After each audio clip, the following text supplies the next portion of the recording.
Hi மக்களே, எல்லோரும் எப்படி இருக்கீங்க? நல்லா இருக்கீங்களா? சக்கை சுற்றுதுன்னு பார்க்குறீங்களா? சுத்தலை மக்களே. இதை சின்ன ஒரு சக்கை மக்களே, சரியா? இந்த சக்கையை அழகாக நம்ம வெட்டிட்டு இதை நல்லா அழகாக சாப்பிட்டுட்ருக்க மக்களே. பாருங்கள், எப்படின்னு பார்த்துட்டு கொஞ்சம் கமெண்ட் பண்ணிட்டு போங்க மக்களே. அப்படியே ஒரு லைக் ஒன்று அடிச்சிங்கன்னா நல்லா இருக்கும். ஹாய் மக்களே, நம்ம இவ்வளோ தான் பங்கு கிடச்சி கேட்டலாம் பார்த்துடுங்க. நான் எல்லாத்தையும் சாப்பிட்டேன்னு நினைக்காதுங்க. இவ்வளோ தான் நம்ம பங்கு கிடச்சி, சரியா?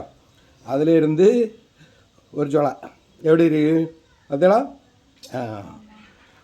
இப்படி எடுத்து இப்படி சாப்பிடணும். நல்ல இனிப்பு இல்லை, லேசாக இனிப்பு இருக்குது. நமக்கு கணக்காக இருக்குது. சுகர் பேஷண்ட்டு கணக்கான இனிப்பு கேட்டாலாம். அதுக்கணக்கு கேட்காதுக்க சின்ன சக்கையாக வெட்டியிருக்கு. இப்போ பங்கு கேட்காதுங்க. பெரிய சக்கை வெட்டத்தில் பங்கு தரலாம். ஓகேவா? பாய்.